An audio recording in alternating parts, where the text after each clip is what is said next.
Alright guys, this is part 2 and the final part to my top 10 favorite Disney films of all time and the conclusion to my Disney craze, at least for a little while, until I can get the things that I want to do out of the way, and then maybe I'll come back to do a little more Disney stuff. But my number 5 in my top 10 favorite list is Aladdin. This is my least favorite of the big four in the Disney Renaissance. Probably just gave away what all is going to be in this top 5. But, oh well. But there is one movie you'll never guess what's in my top 5. I love Aladdin. I love Robin Williams as the genie. I mean, I love this film overall, but I think the thing I like most about it is the genie and Robin Williams as the genie. I think the film was great, but it really began when the genie popped on screen. I think he was animated really well. I think the genie was phenomenal. Apparently, when the film was submitted to the Oscars for Best Adapted Screenplay, it was rejected because Robin Williams, he ad-libbed so much that it wasn't even really that faithful to the screenplay. So it was totally rejected for the Oscar. But it did win music related Oscars, and I think it won Best Animated Feature. I hope it did. If it didn't, that's bullshit. But that is Aladdin, one of Disney's greatest movies. Jafar is an excellent, excellent villain. I think he is on Andreas Deja's best animation. He did King Triton for The Little Mermaid. He did Gaston in Beauty and the Beast. He did Jafar, and he did Scar in The Lion King. He's a genius, and I think Jafar is probably his best work. The soundtrack is phenomenal. I love the songs Prince Ali, Whole New World, Friend Like Me.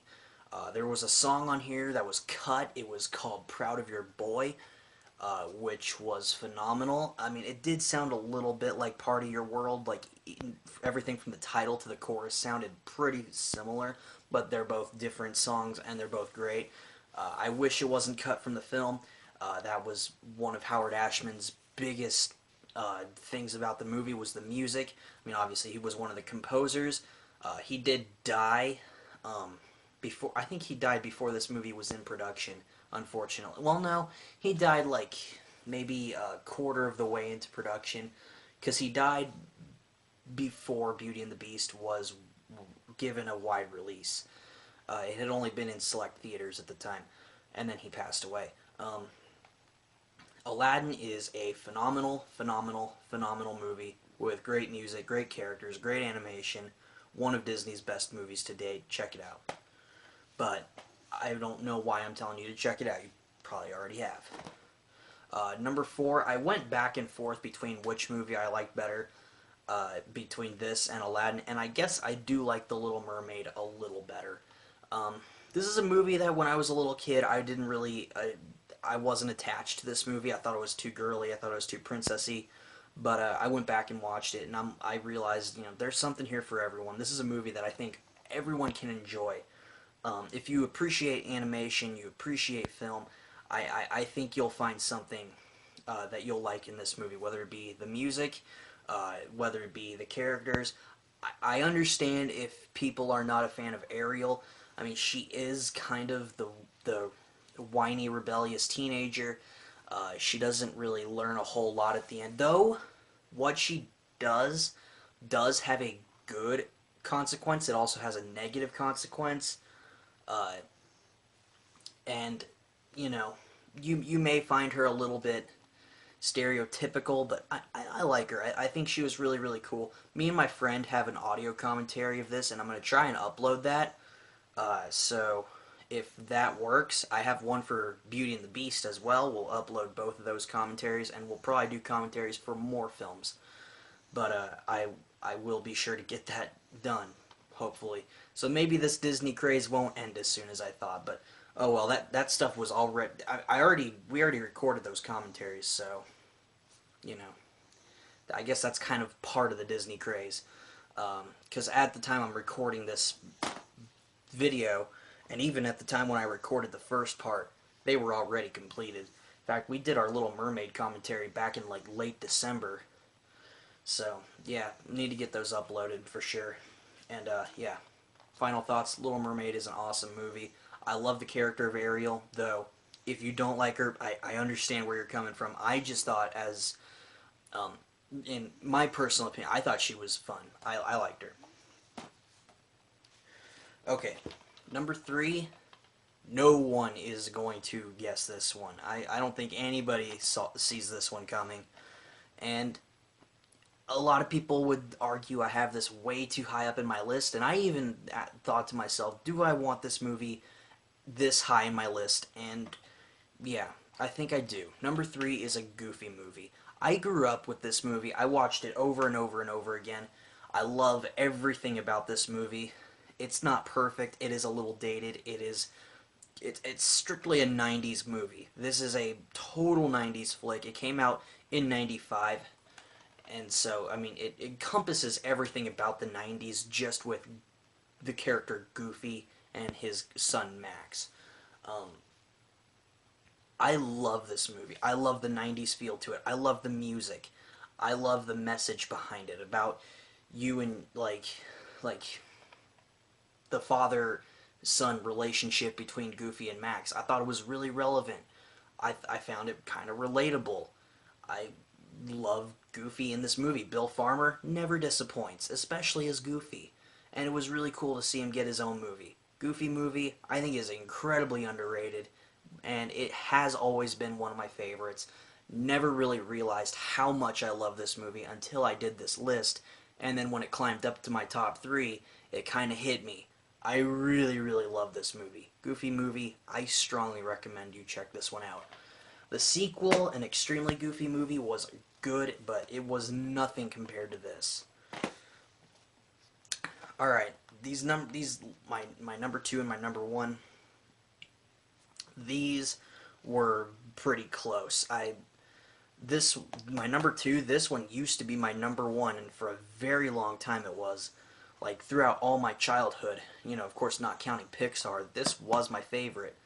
But, I do like one other movie better, but still that does not mean that Beauty and the Beast is not a great movie. I love this movie. I think everyone sees the magic behind this movie.